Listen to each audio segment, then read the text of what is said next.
یوں ہی کئی دن گزر گئے تھے. حزیمہ سنبھل گئی تھی یا نہیں، مگر اب وہ یوں چپ نہیں رہی تھی. آج ریان اسلام آباد گیا تھا اور یہ بات صرف کنول کو پتا تھی.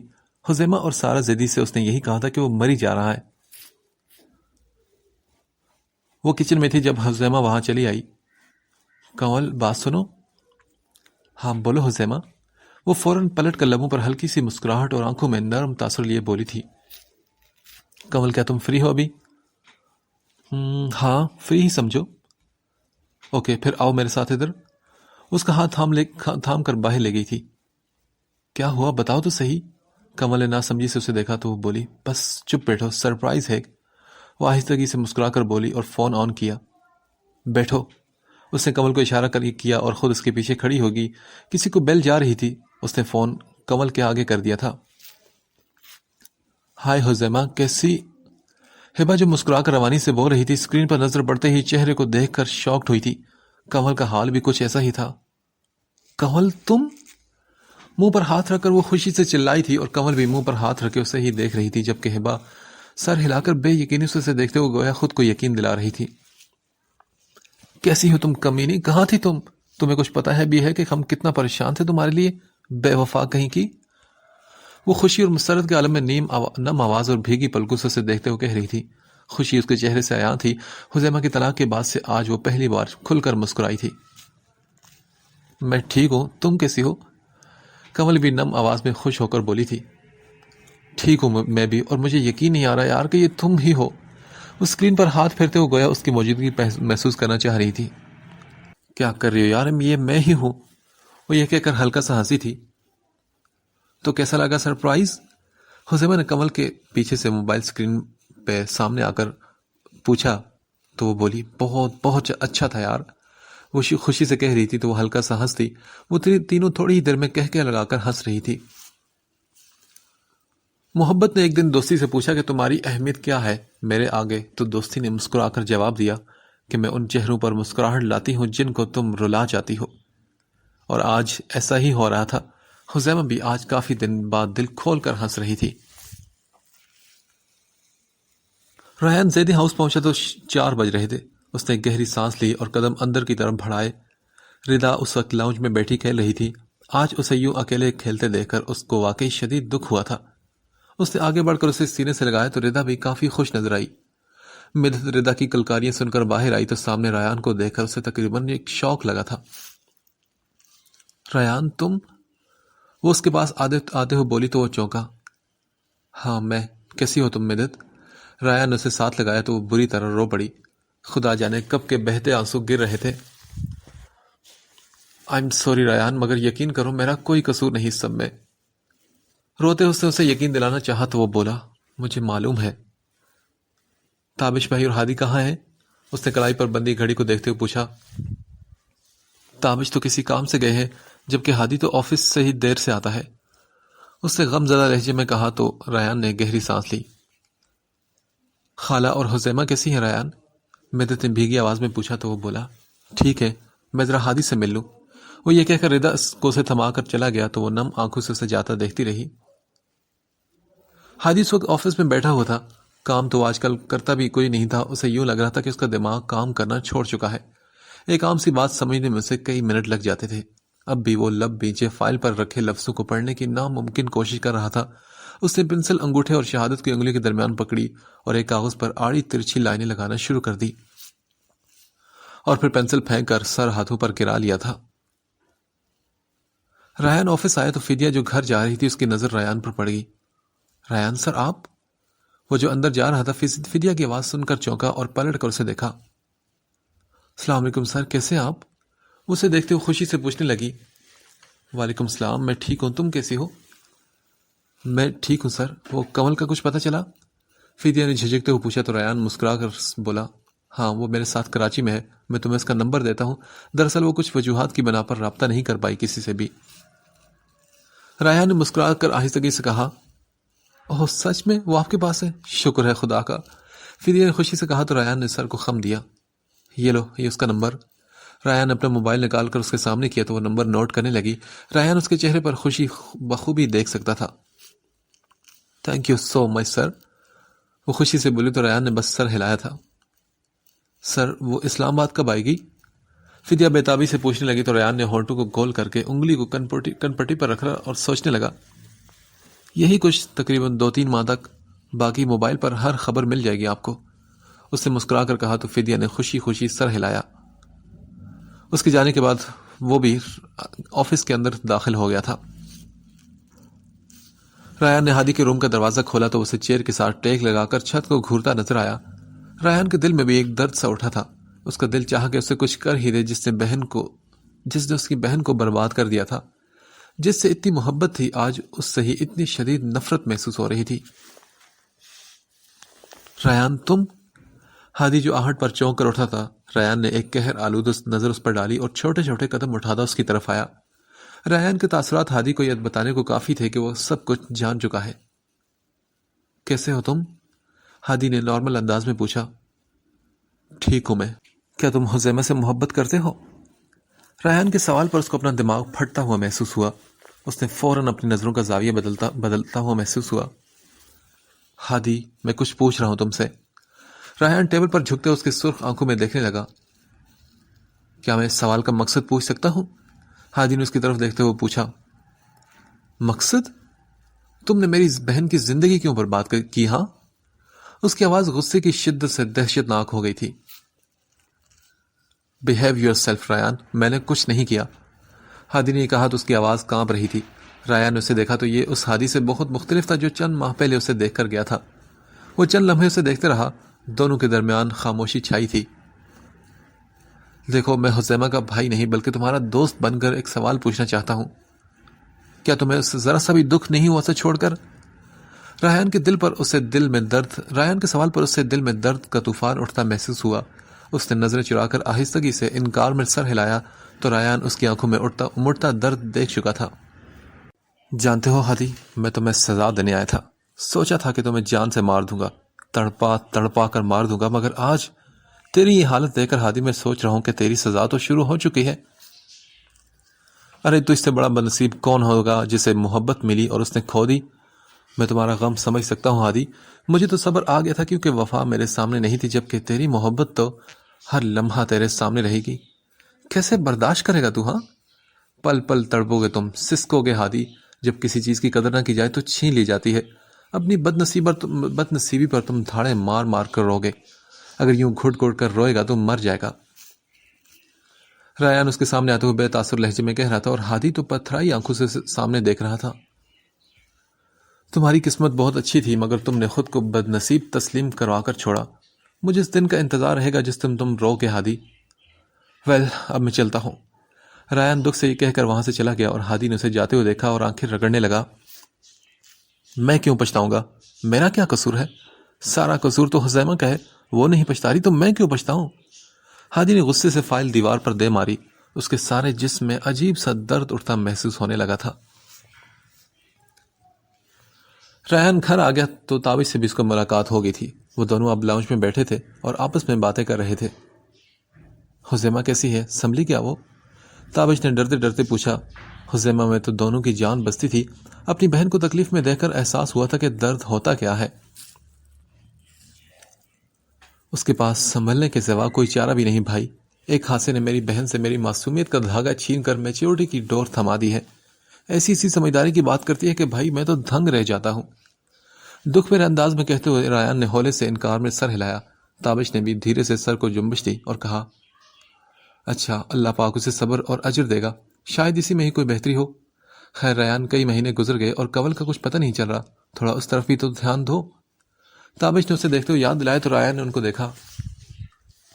بھائی، کنول کی فکر کرنا چھوڑ دے۔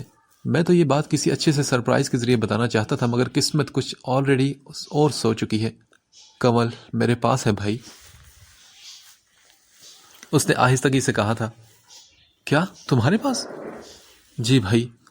اسے یہ کہتے ہوئے آہستگی سے سب کچھ تابش کو بتا دیا تو سب سن کر وہ بہت خوش ہوا تھا۔ شکر ہے یار، کم از کم تمہاری زندگی تو دو دکھوں سے نکلی۔ اس کے کندھے پر ہاتھ رکھ کر اس نے خوشی سے کہا تو ریان نے بھی بس سر ہلایا تھا۔ چند مہینے بعد۔ یار میں تم لوگوں کو بہت مس کروں گی۔ کنول کی آنکھوں میں بہت اداسی تھی۔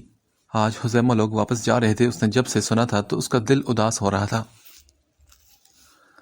کمل پیپرز تو تم نے بھی دینے ہیں نا، تو کیوں نہ تم بھی ہمارے ساتھ چلو؟ حذیفہ نے اسے آئیڈیا دیا تو کمل نے چند لمحے اسے دیکھا اور پھر اس کی آنکھوں میں چمک ابھری۔ واو یار، میں ابھی ان سے بات کرتی ہوں، وہ خوشی سے کہتے ہوئے بھاگ کر چلی گئی۔ ارے پاگل، دھیان سے، حذیفہ نے فوراً کہا تھا۔ کیسے سامنا کروں گی میں تمہارا ہادی؟ کمل کے جانے کے بعد حذیفہ نے پریشانی کے انداز میں ہاتھ مسلے تھے۔ کہاں لے آئی ہے میری قسمت میری مجھے؟ جس شخص کے بنا ایک لمحہ گزارنا مشکل تھا، اس کے بنا اب زندگی گزارنی ہے۔ حذیفہ نے آنکھوں کے نم گوشوں کو آہستگی سے انگلیوں کے پوروں سے صاف کیا اور گہری سانس ہوا کے سپرد کی۔ بات سنیں؟ کمل تقریباً بھاگ کر کمرے میں آئی اور اسے دیکھا جو کچھ کاغذات دیکھ رہا تھا۔ ہاں کیا ہوا، خیریت ہے نا؟ اسے یوں بھاگتا دیکھ کر وہ چونک کر ناسمجھی سے بولا، کیا میں بھی اسلام آباد چلی جاؤں؟ چھوٹے بچوں کی طرح معصوم سے انداز میں سر کو جنبش دے کر اس نے پوچھا تو ریان کو اس کے انداز پر ہنسی آئی۔ نہیں۔ لیکن کیوں نہیں؟ اس لیے کہ بس نہیں، ریان نے فوراً نفی میں سر ہلا کر کہا۔ تو میرے بھی تو پیپرز ہیں نا، کمل نے ایک ایک لفظ کو چبا کر ادا کیا تھا۔ اوکے، پیپر سے 2 دن پہلے بھجوا دوں گا نا، ریان نے سکون سے جواب دیا۔ پلیز جانے دینا، پلیز، حذیفہ کے ساتھ جانا ہے مجھے، اور ہبہ سے بھی ملنا ہے، فدیہ سے بھی ملنا ہے، پلیز، اسے معصوم بچوں کی طرح منہ بنا کر گزارش کی۔ کمل، میں بات دہرانے کا عادی نہیں، تو اس کا مطلب ہے نہیں، اب جاؤ، مجھے کام کرنا ہے، وہ بے حد سنجیدگی سے کہنے لگا تو اس کے انداز سے پل بھر کو ڈری، پھر زندی انداز میں بولی، میں جاؤں گی۔ اس کی بات پر ریان نے سر اٹھا کر اسے خون آشام نظروں سے گھورا تو وہ نظروں کا زاویہ بدل گئی۔ چند لمحوں بعد ریان کی طرف دیکھا تو وہ ابھی بھی اسے ہی گھور رہا تھا۔ اچھا نہیں جاتی نا، ایسے تو مت گھوریں، کمل نے لب کاٹتے ہوئے آہستگی سے کہا۔ جا کر تیاری کرو پیپرز کی، کوئی ہیلپ چاہیے تو میں کر دوں گا، اور حذیفہ کو تھوڑا ریسٹ کرنے دو، شام کی فلائٹ ہے۔ اس نے سنجیدگی سے اسے دیکھتے ہوئے کہا تو وہ سر ہلا کر چلی گئی۔ کمل، میں آ کر دیکھوں گا، اگر تم مجھے پڑھنے کے علاوہ کسی اور کام میں نظر آئی نا تو یقین کرو اچھا نہیں ہوگا۔ وہ یہ کہہ کر پھر سے کاغذات پر جھک گیا تو کمل نے دانت پیس کر اسے غصے سے گھورا اور پھر بڑبڑاتی وہاں سے چلی گئی۔ کیا ہوا، آج تو تمہارے رنگ ڈھنگ ہی نرالے ہیں، بہت خوش لگ رہی ہو تم، خیریت ہے نا؟ رمیز نے اسے دیکھتے ہوئے سواری نگاہوں سے پوچھا۔ جی بھائی، آج حذیفہ واپس آ رہی ہے اسلام آباد، وہ خوشی سے بولی تھی۔ واو، دیٹس گریٹ، رمیز بھی یہ سن کر مسکرایا تھا۔ پتہ ہے بھائی، آپ کو دینے کے لیے میرے پاس ایک سرپرائز ہے، وہ موبائل پر کچھ ٹائپ کرتے ہوئے بولی تو رمیز نے فوراً اسے دیکھ کر سوالی انداز میں سر ہلایا۔ سرپرائز ہے نا، بہت جلد دوں گی، وہ ہنس کر کہتے ہوئے وہاں سے چلی گئی تو رمیز نے اسے جاتے ہوئے دیکھا۔ کیا حذیفہ اور میں ایک؟ نہیں رمیز، ایسا سوچنا بھی مت، رمیز نے فوراً انکار میں سر ہلایا تھا، گویا اس نے خود کو سوچنے سے روکا تھا۔ آج کتنے بعد وہ گھر لوٹی تو اس کا دل بھر آیا تھا۔ اسے لاشعوری طور پر ہادی کا انتظار تھا۔ ہادی شام کے 6 بجے گھر آیا۔ وہ جو ہی گھر آیا تو پتہ نہیں کیوں آج اسے گھر میں عجیب سی رونق محسوس ہوئی۔ وہ لاؤنج میں آیا تو سامنے حذیفہ رضا کو گود میں لیے اس سے ہنس کر کوئی بات کر رہی تھی۔ ہادی کے قدم وہی جم سے گئے۔ وہ ساکت نگاہوں سے اسے دیکھتے ہوئے اپنی نظروں کی اتنے ماہ کی پیاس بجھا رہا تھا۔ کتنے لمحے یوں ہی گزر گئے تھے، دل میں جذبات کا طوفان امڑ آیا۔ حذیفہ نے رضا کی کسی بات پر ہنس کے سامنے دیکھا تو سیکنڈ کے 1000ویں حصے میں اس کی مسکراہٹ اس کے لبوں سے غائب ہوئی تھی اور اس کے دل میں ایک درد کی لہر سی اٹھی تھی۔ وہ کمزور نہیں پڑنا چاہتی تھی، مگر یہ سب اتنا آسان تو نہیں تھا کہ کل جو شخص باہر سے آتے ہی اسے گلے لگا لیتا تھا، آج وہ اسے دیکھ کر وہاں رک گیا تھا۔ دونوں کا دل چاہ رہا تھا کہ سب کچھ بھول کر دو پل کو محرم اور نامحرم کا فرق بھی بھول کر گلے لگ کر بہت سا روئیں، مگر اب یہ ممکن نہیں تھا۔ حذیفہ نے اس کے بجھے چہرے سے نظریں ہٹا کر اپنی توجہ رضا کی طرف کر لی تھی۔ اسے بوسہ دینے کے بہانے اپنے آنسو اس کے بالوں میں بہنے دیے۔ ہادی کو اس کا یوں نظریں چرانا بہت گراں گزرا تھا۔ اس نے گہری سانس لے کر خود کو کمپوز کیا اور لاؤنج میں آیا۔ کیسی ہو؟ حذیفہ کو اس کی آواز اپنے پاس سے آئی تو وہ چند لمحے خاموش رہی اور پھر سر اٹھا کر اسے دیکھا اور کہا، بہت خوش۔ اسے جتاتی نظروں سے دیکھتے اس نے مضبوط انداز میں کہا تھا۔ ہادی نے بے اختیار اسے دیکھا۔ حذیفہ وہ کچھ کہنے لگا تھا جب حذیفہ نے انگلی اٹھا کر اسے وارن کیا تو ہادی کے کچھ کہتے لب وہیں رک گئے۔ مجھے کچھ نہیں سننا، آپ یہاں سے جا سکتے ہیں، اس نے لاؤنج سے باہر کی طرف اشارہ کیا۔ کیوں کر رہی ہو تم ایسا حذیفہ؟ وہ اس کی جانب جھکتے ہوئے غصے سے بولا تھا۔ آپ میرے کچھ نہیں لگتے، کچھ بھی نہیں. میں تو ایک بد کردار لڑکی ہوں، تو میرے رویے اور بول چال سے آپ کو فرق بھی نہیں پڑنا چاہیے. اس کی آنکھوں میں آنکھیں ڈال کر وہ سنجیدگی اور غصے سے بولی. اس کا چہرہ سرخ ہو رہا تھا اور آنکھوں کے گوشے بھی لال ہو رہے تھے. ہادی نے بے یقینی سے اسے دیکھا. وہ اس پر ایک قہر آلود نظر ڈال کر ردا کو اٹھا کر وہاں سے چلی گئی تھی. ہادی بے اختیار اسے جاتا ہوا دیکھنے لگا اور پھر گرنے کے انداز میں صوفے پر جا بیٹھا. دونوں ہاتھوں کی مٹھیاں اپنے بالوں میں جکڑ لی. میں کیوں نہیں بھول پا رہا اس بے وفا کو؟ جب وہ لڑکی ہو کر اتنی مضبوط ہو گئی ہے تو میں مرد ہو کر اتنا کمزور کیوں ہوں؟ آج وہ خود اذیتی کی انتہا پر تھا. آنکھوں کا رنگ، بات کا لہجہ بدل گیا. آنکھوں کا رنگ، بات کا لہجہ بدل گیا. وہ شخص ایک شام میں کتنا بدل گیا. کچھ دن تو میرا عکس رہا آئینے پر نقش، پھر یہ ہوا کہ خود میرا چہرہ بدل گیا. جب اپنے اپنے حال پہ ہم تم نہ رہ سکے تو کیا ہوا جو ہم سے زمانہ بدل گیا. قدموں تلے جو ریت بچھی تھی وہ چل پڑی. قدموں تلے جو ریت بچھی تھی وہ چل پڑی. اس نے چھڑایا ہاتھ تو صحرا بدل گیا. کوئی بھی چیز اپنی جگہ پر نہ رہی.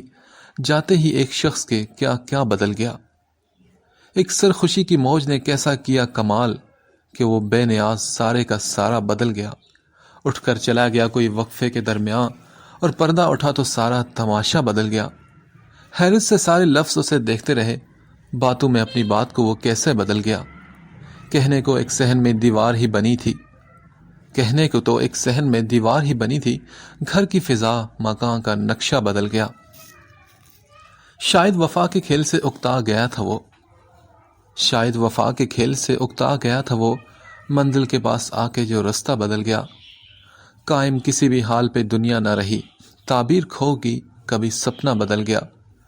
منظر کا رنگ اصل میں سایہ تھا رنگ کا، جس نے اسے جدھر سے بھی دیکھا بدل گیا. اندر کی موسموں کی خبر اس کو ہو گئی.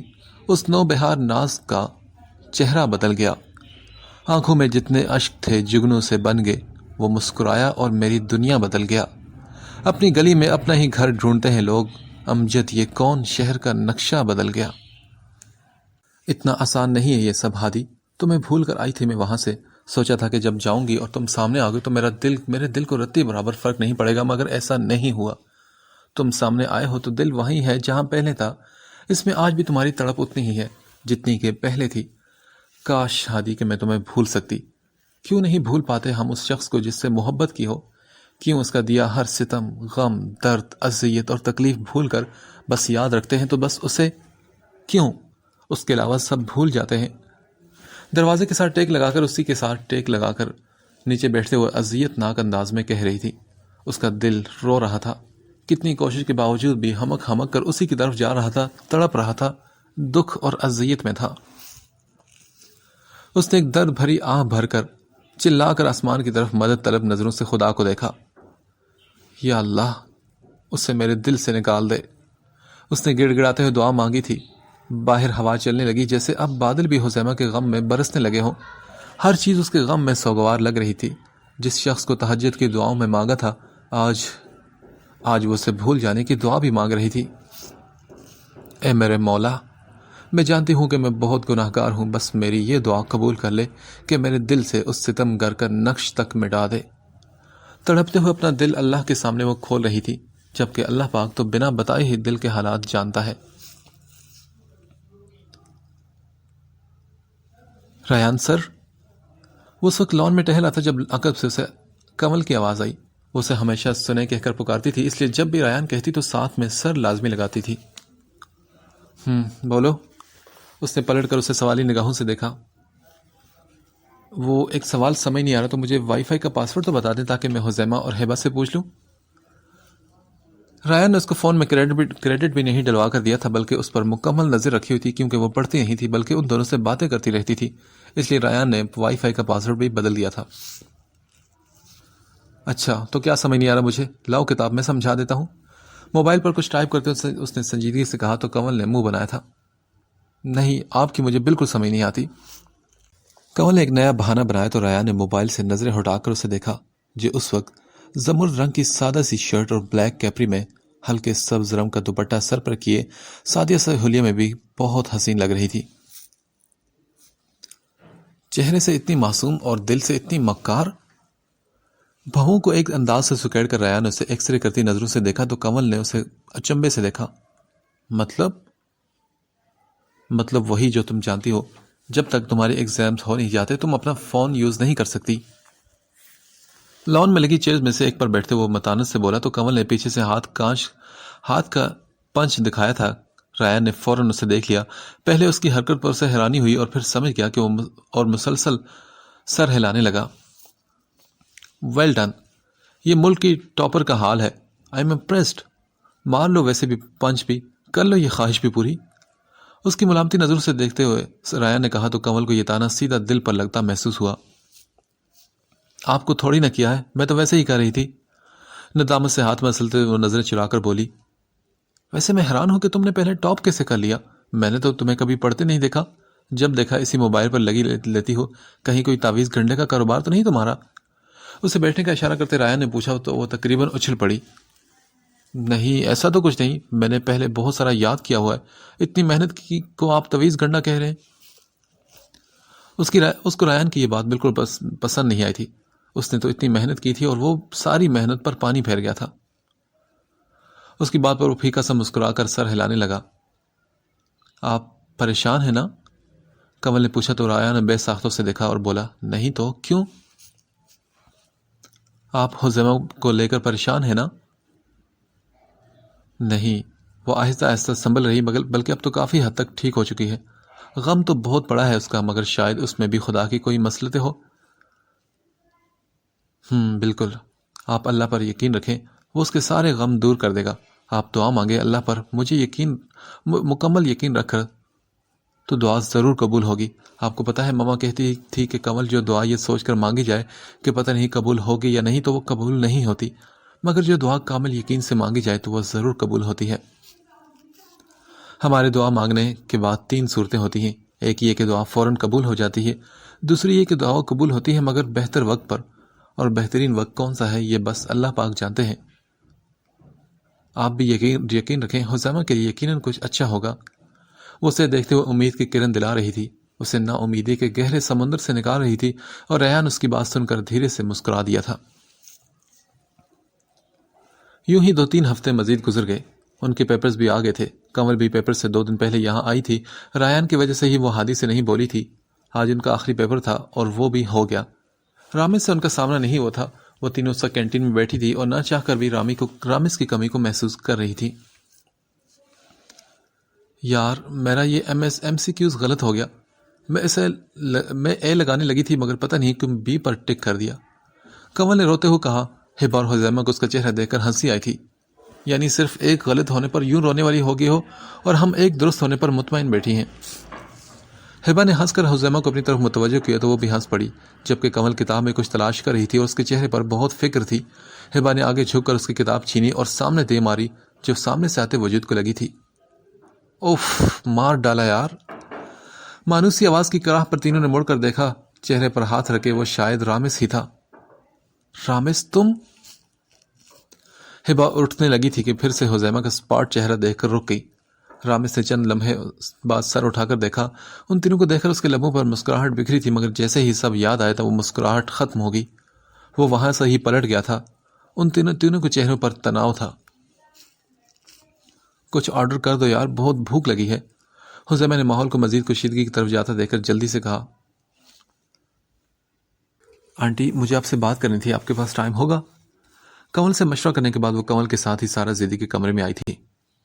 ہاں بیٹا جی کہیے نا. انہوں نے صوفے پر بیٹھنے کا اشارہ کرتے ہوئے سوالی نگاہوں سے دیکھا. کنول بھی اس کے ساتھ ہی بیٹھ گئی تھی. آنٹی میں نے حذیمہ کے متعلق بات کرنی ہے. اس نے تمہید باندھی تو سارا زیدی نے نہ سمجھی سے سر ہلا کر اسے بولنے کی اجازت دی. دراصل آنٹی میں حذیمہ کو اپنی بھابھی بنانا چاہتی ہوں. میرے بھائی بھی حذیمہ سے بہت محبت کرتے ہیں اور ماما بھی رشتہ لے کر آنے کو بالکل راضی ہیں.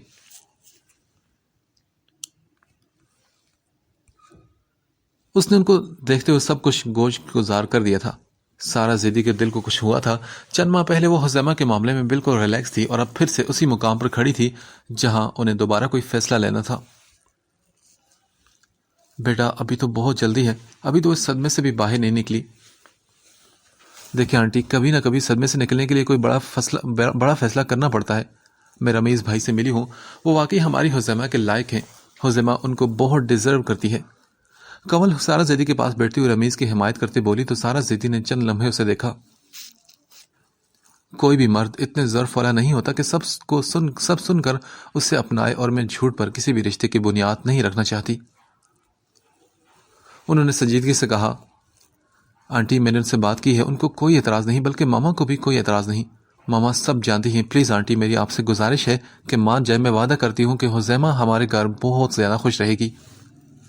ہیبا نے ملتجی انداز میں کہا تو انہوں نے کنول کو دیکھا۔ کنول نے بھی آہستگی سے سر ہلایا تھا۔ ٹھیک ہے، میں تابش اور ریان سے مشورہ کرتی ہوں، لیکن حزیمہ اتنی جلدی نہیں مانے گی۔ ارے آنٹی، اس کو منانا ہمارا کام ہے، کیوں کنول؟ ہیبا نے خوشی سے کہتے ہوئے کنول سے بھی پوچھا، جس پر اس نے زور و شور سے سر ہلایا تھا۔ اوکے ٹھیک ہے، پھر کرتے ہیں کچھ۔ انہوں نے سر ہلا کر ان کی اجازت دی۔ آنٹی بہت بہت شکریہ آپ کا، دونوں نے خوشی سے ان کو گلے لگتے ہوئے کہا تھا۔ پتہ نہیں کیا صفائی کرتی ہے یہ۔ حزیمہ اپنی وارڈروب کی صفائی کرتے ہوئے بڑبڑائی تھی۔ اس کے ہاتھ میں وہ فائل آئی جس میں اس کو زندگی برباد کرنے والے کاغذات تھے۔ اس نے کانپتے ہاتھوں اور کپکپاتے لبوں سے ہاتھ میں موجود پیپرز کو دیکھا۔ اپنے آنسو پوچھ کر اس نے فوراً خود کو کمپوز کرتے ہوئے دروازے پر ہونے والی دستک پر آنے والے کو اندر آنے کی اجازت دی۔ کیسی ہو تم؟ ہیبا اس کے گلے ملتے ہوئے بولی تو اس نے مسکرا کر جواب دیا۔ تھوڑی دیر میں وہ لوگ ادھر ادھر کی باتیں کرنے لگی۔ حزیمہ، آج میں تم سے ایک بہت ضروری بات کرنے آئی ہوں۔ ہیبا نے تمہید باندھی تو حزیمہ نے ابرو اچکا کر اس سے سوالی نگاہوں سے دیکھا۔ حزیمہ، آخر کب تک تم اس کا دیا روک سینے سے لگا کر بیٹھو گی؟ وہ اس قابل نہیں ہے یار کہ اس کے لیے تم ایک بھی آنسو بہاؤ۔ ہیبا نے اس کے اداس اور بجے چہرے کو دیکھتے ہوئے خفگی سے کہا۔ ہاں بالکل، ہیبا ٹھیک کہہ رہی ہے، کسی اور کا تو نہیں، کم از کم اپنی ماما اور اپنے بھائی کا ہی خیال کرو۔